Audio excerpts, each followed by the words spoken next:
Today on the Rockabilly Arts, we are taking apart my car. Well, not completely, but you'll see.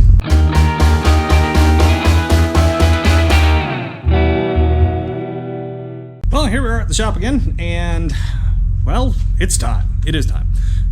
Like a week ago or 2 weeks ago, it was before Halloween, I decided, you know what, I was tired of the starter kind of free spinning, and, you know, you go to crank it like every third time you go to crank it, you'd hear the starter not engage. And I was worried that it just would not start one day and then I'd have to have it towed back here to the shop. Plus I had an opportunity to like loan my car out or at least rent it out for a couple of days, and I didn't want it just sitting in Atlanta and then have to have it towed back because all of the money I would have made from, you know, renting it out would have been gone because, you know, towing from Atlanta to Winder would suck.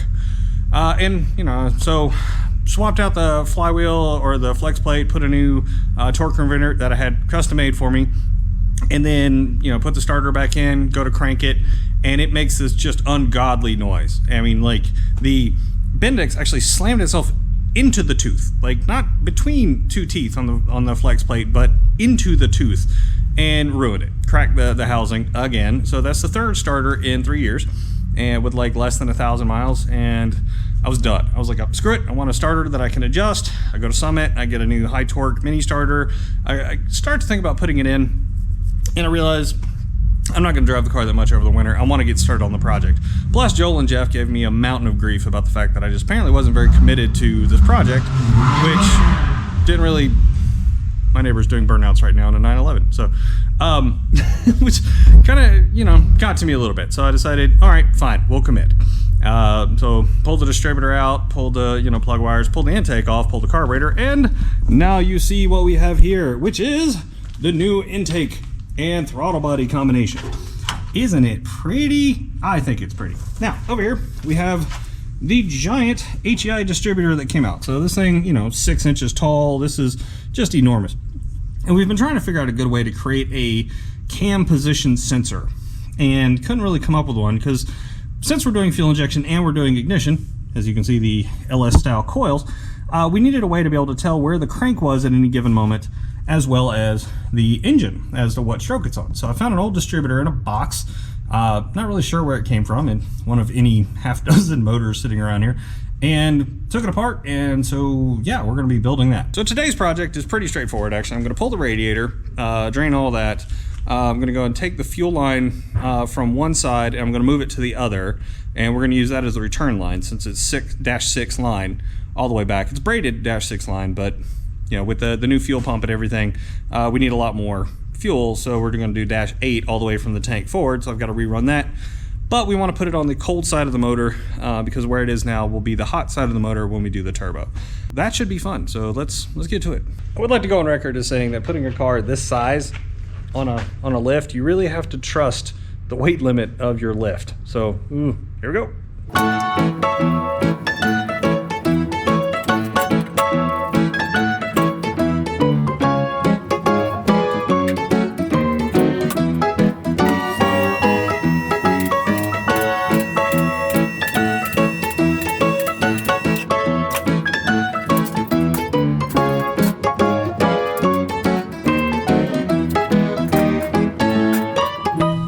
Take a little tour, shall we?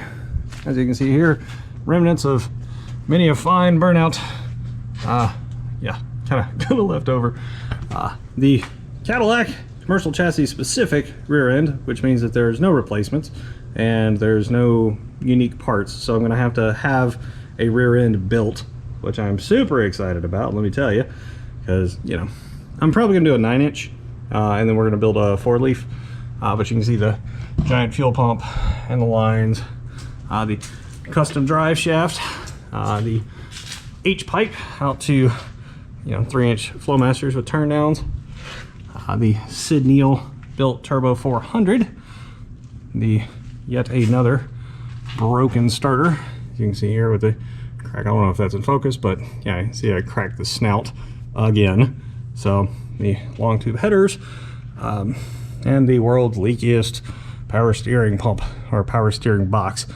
Fun little fact, I can't adjust that because the headers are sitting just about on top of it where you would adjust. So why am I pulling the gas tank? Well, the gas gauge hasn't worked since 2001. So what I usually do is just go like 125, 150 miles and fill up, because the car averages 9 to 12 miles to the gallon. And, you know, if I keep my foot out of it, which I never do, you know, might get more, but I've almost never seen more than 12.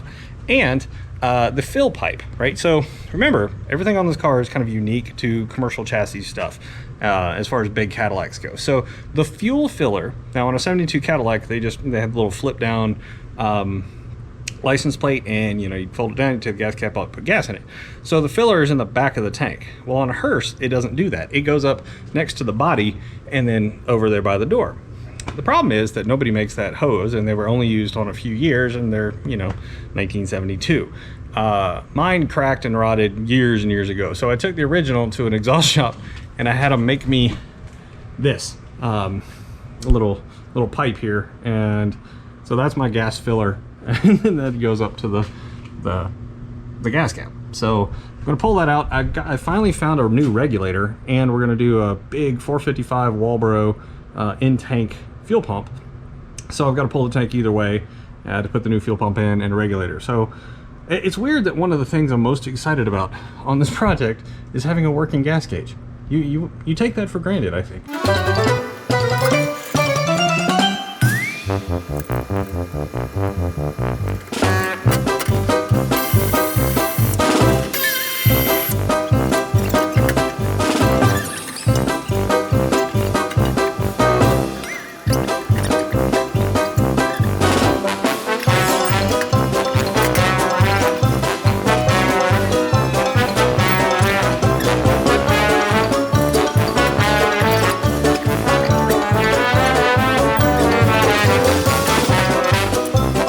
That was fun. My neighbor Artur, who's awesome, came over and obviously helped. There's a lot more gas in there than I was expecting. There are about 100 miles on the odometer, so now I have a bunch of extra gas. I've got to figure out a way to get it into a couple of gas cans so I can take it home using the pressure washer. But here you can see now what the area looked like, where it goes. Big pump, the mini hoses of the old fuel tank, and the sending unit looks to be different than the one that I just bought, so that's good. I am definitely glad I didn't film that part. I just took a freaking bath in coolant. It's great. I mean, I didn't even need one. It's not even Saturday yet. Yeah, so probably not gonna film the rest of this. Just, you know, gotta take an old fuel line off, the old hard lines, because they're junk. We're using, like I said, -6 return, -8 main line. The fuel tank is concerning me a little bit with the different size you know, unit that goes in it. So I don't know what I'm gonna do there. I might have to buy a fuel cell, which it would be kind of cool, but at the same time, finding one that'll fit should be challenging. Yeah, I just want to make a quick video, kind of an update of what's going on. We're going to be working on this hard and heavy real soon, and because my car's down and I can't stand that. So yeah, until we meet again, remember, drive fast, take chances, and safety third. Good night. One little bit of bonus footage. You ever seen how fast a lift goes down when you put 7,000 pounds on it? Watch this.